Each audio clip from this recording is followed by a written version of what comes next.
대한민국의 지상전력이 또 한 번 진화를 이뤄냈습니다. 10년이 넘는 시간 동안 4번에 걸친 양산 작업을 모두 마치고 드디어 K1A2 전차의 전력화 작업이 마무리된 것입니다. 전력화가 완료된 K1A2는 K2 전차, K21 장갑차와의 협동 전투가 가능하도록 중점을 맞춘 성능 개량이 특징이며 이로써 대한민국은 K2 전차와 K1A2 전차만으로도 유럽을 상대하고 남을 정도의 기갑 전력을 보유하게 되었습니다. 한국이 보유한 K2 전차와 K1A2 전차를 모두 합치면 최소 740대가 넘으며 여기에 더해 생산 중인 K2 물량까지 배치가 완료되면 890대가 넘어갈 예정입니다. 독일, 영국, 프랑스가 주력으로 운용하고 있는 르파르트, 챌린저2, 르클레르 전차의 현재 보유량과 도입 예정 물량을 모두 합쳐도 780대 수준에 불과하기 때문에 한국은 K2와 K1A2만으로도 유럽의 전차 전력을 압도할 수 있을 뿐만 아니라 여기에 더해 남아있는 K1 전차도 K1E1으로 전량 개량이 진행되고 있어 한국은 3.5세대급 전차를 무려 1900대 이상 보유한 나라로 거듭나고 있습니다.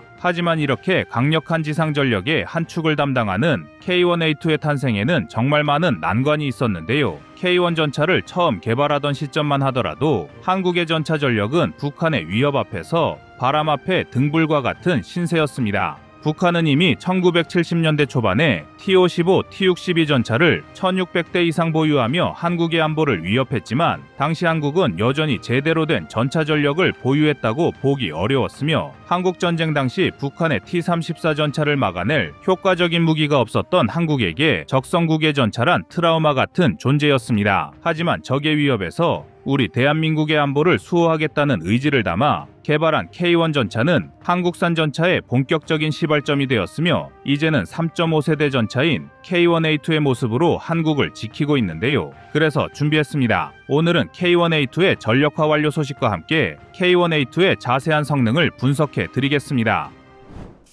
여러분의 구독과 좋아요가 꺼리튜브 운영에 많은 힘이 됩니다. 2013년에 시작된 K1A2 전력화가 무려 11년의 세월 동안 4차례의 생산 작업을 거쳐 모든 실전 배치가 완료되었습니다. K1A2가 도입되기 전까지 한국 전차의 주력은 사실상 K1A1과 K1E1이었습니다. 가장 강력한 전차 전력은 K2 흑표지만 가장 최신 전차이다 보니 아직 생산과 배치가 계속해서 이루어지고 있어 보유 수량 측면에서 주력으로 부르기는 어려웠는데요. 따라서 전차 전력의 핵심은 K1A1과 K1E1이 담당하고 있습니다. 하지만 105mm 주포를 장착한 K1E1은 화력 측면에서 다소 아쉬움을 남겼으며 120mm 주포를 탑재한 K1A1은 화력이 강화되었지만 최신 전차인 K2와 협동 전투를 벌이기에는 일부 성능에 아쉬움이 남았었습니다. 이에 따라 대한민국 군 당국은 K1A1을 개량하여 K2 전차에 못지않은 성능을 가진 K1A2를 실전 배치해왔으며 전력화가 완료된 K1A2의 수량은 480대 이상으로 이 정도면 유럽의 군사강국들이 보유한 전차 수량보다 2배 이상 많은 수치입니다. 그만큼 한국군이 가진 전차 전력이 매우 막강하다는 것을 의미함과 동시에 K2 전차와 협동 전투가 가능하도록 개량된 것이 특징입니다. K1A2의 주요 성능 개량 요소는 전장관리체계 피하 식별 장치, 전후방 감시 카메라 장착을 통해 전투의 효율성을 증대시키고 운용 편의성과 안전성을 확보하고 있는데요. K1A2는 기존의 A1과 달리 아날로그에서 디지털 형태로 개량된 전장관리 체계를 장착하여 디지털 지도 기반의 정보 공유와 전장 상황 가시화가 가능해졌습니다. 또한 지상 전술 데이터 링크를 적용하여 지상 무기 체계 간 전술 정보를 신속 정확하게 주고받을 수 있게 되었습니다. 이러한 디지털 체계와 데이터 체계는 급변하는 전장 상황을 신속하게 파악할 수 있을 뿐만 아니라 C4I 체계를 적극적으로 활용하여 작전 성공 확률을 높이는 중요한 요소입니다. C4I는 전술 지휘자 동화 체계로 불리는데 전쟁이 발생하면 모든 전투 부대와 각 전장 상황에 대한 정보를 통합하여 주요 전장 상황을 실시간으로 공유할 수 있도록 만들고 있습니다. 하지만 C4I 체계를 활용할 수 없는 아날로그 전차들은 전장 상황에 대한 정보를 제때 공유받기 힘들다는 단점을 가지고 있으며 아군의 무인기나 헬기가 표적을 정찰한다고 하더라도 해당 정보를 빠르게 송신받기가 어렵습니다. 하지만 전장관리 체계 개선이 이루어진 K1A2는 K2 전차와 함께 전장 상황을 실시간으로 공유하며 유기적인 임무 수행이 가능해질 것입니다. 특히 현대전장은 정보를 얼마나 빨리 획득하고 공유할 수 있는지에 따라 신속한 공격과 전술 변화가 가능해지기 때문에 K1A2의 활약이 더욱 기대가 되는데요. 다음으로 K1A2에 장착되는 피하 식별 장치는 전장에서 아군의 피해를 줄여줄 핵심 기술입니다. 피하 식별 장치를 장착하지 않은 전차는 다급한 전장 상황에서 오인 사격의 원인이 되기도 합니다. 하지만 피하 식별 장치를 장착하게 되면 자동으로 아군과 적군을 구별하여 식별 결과를 전장 관리 체계에 표시함으로써 아군 간의 오인 사격을 방지할 수 있습니다. 전장은 각종 소음과 적의 공격, 지형지물 같은 장애 요소가 혼재되어 있어 항상 혼란을 야기할 수 있는데 아군 간의 식별이 용이하다는 것은 불필요한 전투 손실을 막을 수 있고 전투의 효율을 증가시키는데요. 전사를 살펴보더라도 제2차 세계대전에서는 최대 21%에 불과하던 오인 사격 비율이 베트남전을 거치면서 최대 39%까지 증가한 것으로 추산되며 러시아 우크라이나 전쟁은 피하 식별 문제로 인한 전력 손실이 얼마나 큰 문제가 될 수 있는지 더욱 잘 보여주고 있습니다.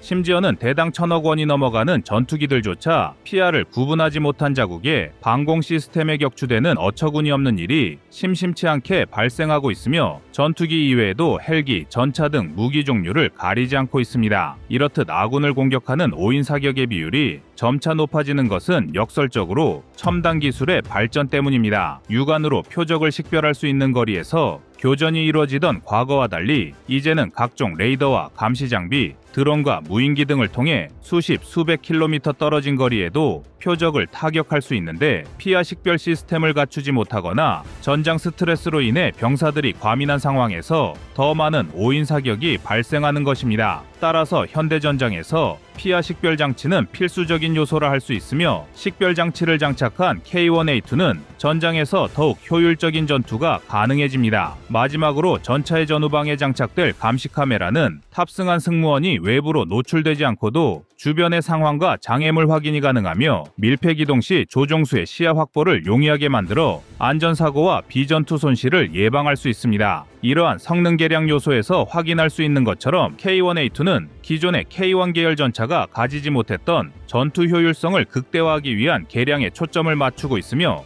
앞으로는 우리 대한민국의 주력 전차 중 한 축으로서 지상 화력을 담당할 것인데요. K1A2 전차의 전력화 완료가 반가운 것은 특히 해병대입니다. 현재 한국이 보유한 전차 전력 중 가장 강력한 전력은 단연 K2 흑표 전차지만 상륙작전을 준비하는 해병대에겐 오히려 K1 계열의 전차가 더욱 적합할 수 있는데요. 해상에서 지상으로 전력을 투사하는 상륙작전의 특성상 군사무기의 화력 이외에도 수송을 신경 쓰지 않을 수가 없습니다. 그런데 K2 전차는 56톤에 달하는 무게에 더해 55구경장 포신을 장착하고 있어 상륙함의 내부 공간을 상당히 많이 차지합니다. 반면 K1A2 전차는 약 54톤의 무게에 44구경장 포신을 장착하고 있기 때문에 상륙함의 내부 공간과 배수량을 덜 차지한다는 이점이 있습니다. 한 대당 2톤의 무게 차이가 그리 크지 않은 것처럼 느껴지실 수도 있지만 이 정도의 배수량 차이는 그만큼 더 많은 병력과 물자를 수송할 수 있으며 전차 이외의 다른 장비와 화력 자산도 함께 수송할 수 있는 무게 차이입니다. 게다가 상당히 좁은 상륙함 내부에서 55구경장과 44구경장의 차이가 불러오는 공간의 효율은 결코 간과할 수 없는데요. 지상에서의 전차전을 상정하고 작전을 수립하는 육군보다도 상륙 과정에서의 배수량을 신경 써야 하는 해병대에는 K1A2가 더욱 많이 지급되는 것이 더욱 유리합니다. 그런데 이렇게 뛰어난 K1A2의 진화가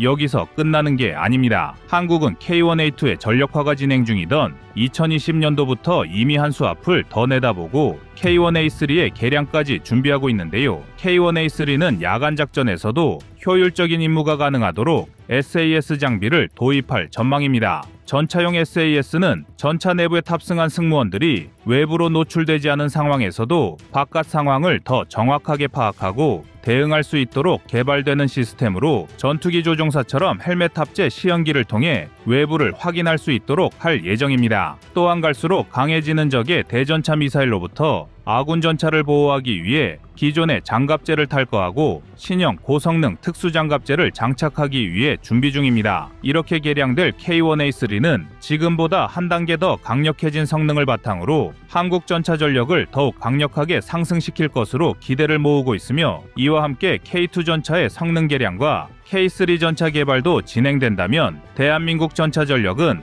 그 누구도 넘볼 수 없는 전투력을 보유할 것입니다. 한국은 제대로 된 전차와 대전차 무기가 없어 적성국의 공격에 속수무책으로 당했던 가슴 아픈 역사를 가지고 있습니다. 당시 직접 수류탄을 들고 북한군의 전차로 뛰어든 희생이 없었다면 지금의 대한민국은 없었을 것인데요. 그랬던 역사를 교훈으로 삼아 최고의 전차를 개발하려 했던 노력이 지금의 한국 전차를 만들어낸 것입니다. 한층 발전된 K1A2와 한국 전차 전력이 든든하게 수호할 대한민국 안보를 기대하겠습니다. 이상 꺼리튜브였습니다.